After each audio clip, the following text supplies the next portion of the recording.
জুলাই সনদ নিয়ে বাড়তি কিছু বলার নেই আর, তবুও শেষ একটি ভিডিও করতেই হচ্ছে, কারণ ক্ষমতা যখন ইতিহাসকে অপমান করে, প্রতিবাদ তখন দায়িত্ব। যারা সনদের নামে সংবিধানের গায়ে হাত দিয়েছে তারা ভাবছে এটাকে জাতীয় অঙ্গীকার বললেই আইন বদলে যায়, বিচার থেমে যায়, প্রশ্ন বন্ধ হয়ে যায়। আইন তো এমন না, সংবিধান তো এমন না, ইতিহাস তো নয়, তাই না? চলুন আলোচনাটা করি এবার।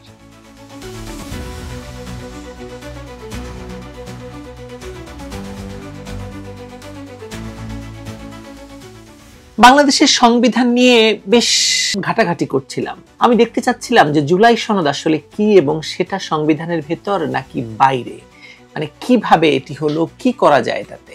পড়তে পড়তে একটা ধাক্কা খেলাম আমি। সংবিধানের ৭ ক অনুচ্ছেদ একটি সোজা কথা বলে দিয়েছে। কি বলেছে? কেউ শক্তি প্রয়োগ করে বা অন্য কোনো অসাংবিধানিক পদ্ধতিতে সংবিধান বা তার কোনো অংশ রদ, রহিত, স্থগিত বা পরিবর্তন করলে সেটি রাষ্ট্রদ্রোহিতা। শুধু করলেই নয়, কেউ যদি এ কাজে সহায়তা, উস্কানি, অনুমোদন বা সমর্থন দেয়, সেও একই অপরাধে অপরাধী। শাস্তি প্রচলিত আইনের সর্বোচ্চ, অর্থাৎ মৃত্যুদণ্ড। এটা কোনো ব্যক্তিগত মত নয়, এটা সংবিধানের ভাষা। তাহলে দেখুন জুলাই সনদে কি করেছে। প্রথমেই তারা সংবিধানের ১৫০-এর ২-এর ক্রান্তিকালীন বিধানের তফসিল নিয়ে হাত দিতে চেয়েছে, যেখানে স্বাধীনতার ঘোষণা এবং প্রোক্লেমেশন অফ ইন্ডিপেন্ডেন্সের দলিল সংরক্ষিত আছে। এগুলো বাংলাদেশের রাষ্ট্রসত্তার ভিত্তি। সেগুলো বাদ দেওয়ার মানে বাংলাদেশের জন্ম দলিলকেই ছিঁড়ে ফেলা। রাষ্ট্রের ভিত্তি নস্যাৎ করে কেউ নতুন বাংলাদেশের সূচনা করতে পারে না।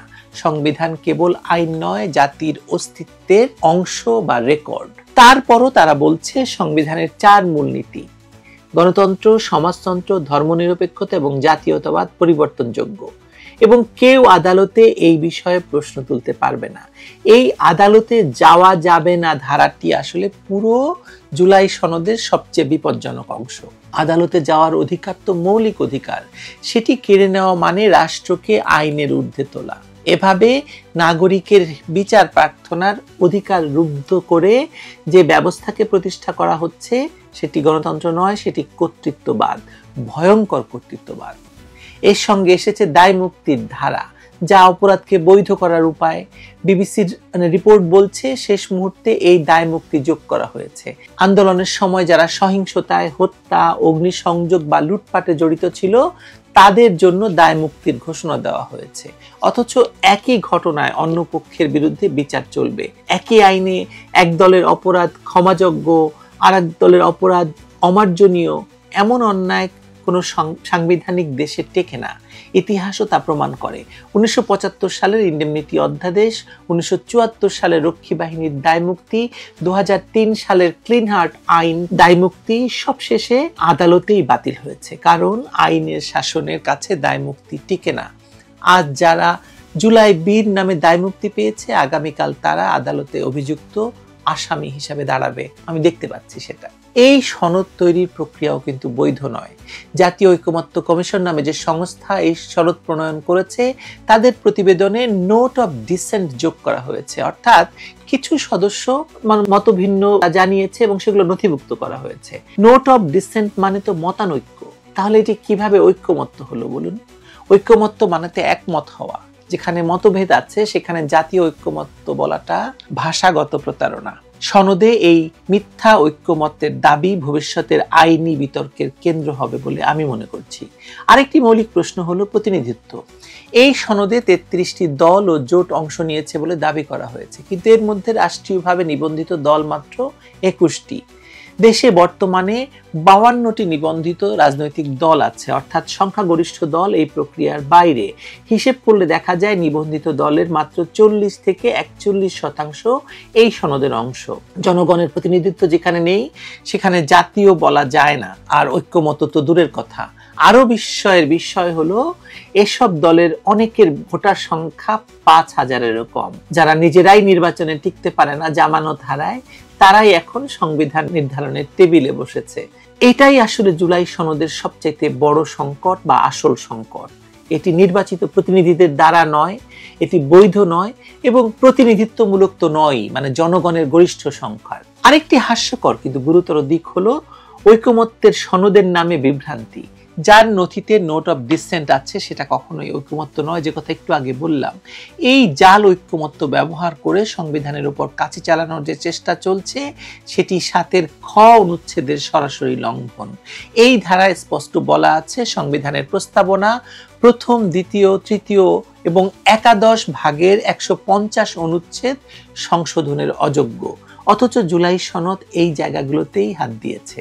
একই সঙ্গে সংবিধানের ১৪২ অনুচ্ছেদ বলছে কোনো পরিবর্তন আনতে হলে সংসদের ২/৩ সংখ্যাগরিষ্ঠতার ভোট এবং রাষ্ট্রপতির অনুমোদন প্রয়োজন।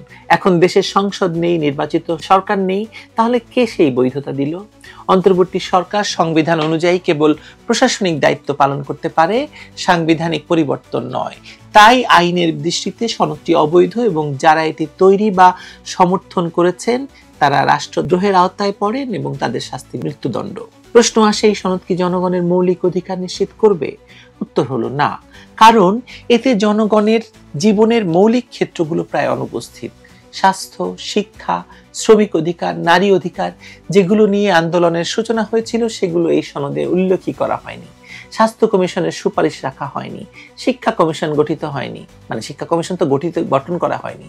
আর্থিক খাত সংস্কারের সুনির্দিষ্ট কোনো দিক নির্দেশনাও নেই এই সনদে।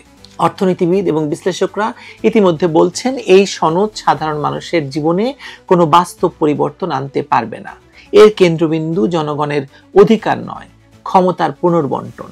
এখানে আরেকটি বিষয় গুরুত্ব পায়, তা হলো রাজনৈতিক প্রেক্ষাপট এই সনদের। ১৯৭১ সালে যে বিপ্লবী বাঙালি জাতীয়তাবাদ পাকিস্তানের ধর্মভিত্তিক রাষ্ট্রের বিরুদ্ধে জয় পেয়েছিল, ১৯৭৫-এর পর থেকে রাজনৈতিক ইসলাম আবার সংগঠিত হয়েছে। এই পুনরুত্থানকে সহযোগিতা করেছে বিভক্ত এবং দুর্বল বাম রাজনীতি। এক সময়ের কমিউনিস্ট আন্দোলন যা শিক্ষা ও সংস্কৃতির মাধ্যমে সমাজকে অগ্রসর করেছিল, সেটি এখন খণ্ডিত এবং অকার্যকর। অনেক বাম সংগঠন এখন শ্রেণী সংগ্রামের পরিবর্তে জোট রাজনীতির অংশ, ধর্মভিত্তিক রাজনীতির অংশ। ফলে জনগণের সংবিধান বোধ বা অধিকার সচেতনতা আসলে গড়ে ওঠেনি।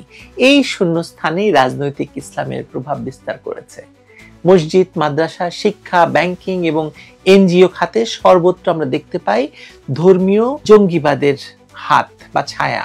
এভাবে যুদ্ধাপরাধী জামায়াত ইসলামী এবং তার সহযোগীরা সমাজের ক্ষমতা কাঠামো দখল করেছে। যুক্তরাষ্ট্রের ভূ রাজনৈতিক কৌশলও এই রাজনৈতিক ইসলামকে ব্যবহার করছে বাংলাদেশে বিপ্লবী জাতীয়তাবাদ ও বাম রাজনীতিকে দুর্বল করতে। জুলাই সনদ সেই প্রকল্পেরই অংশ। এটি সংস্কারের নামে সংবিধান বদলানোর প্রচেষ্টা, যেখানে দায়মুক্তি এবং বিদেশি প্রভাব একসঙ্গে কাজ করেছে। এতে মার্কিন ধাঁচের কনভেনশনাল ডেমোক্রেসির ছায়া আছে, কিন্তু বাংলাদেশের সংবিধান অনুযায়ী এটি অসাংবিধানিক। কোনো নির্বাচিত সংসদ ছাড়াই সংবিধান পরিবর্তন বা নতুন রাজনৈতিক কাঠামো প্রতিষ্ঠা সম্ভব নয়। জনগণের মালিকানা সংবিধানই নির্ধারণ করে দিয়েছে।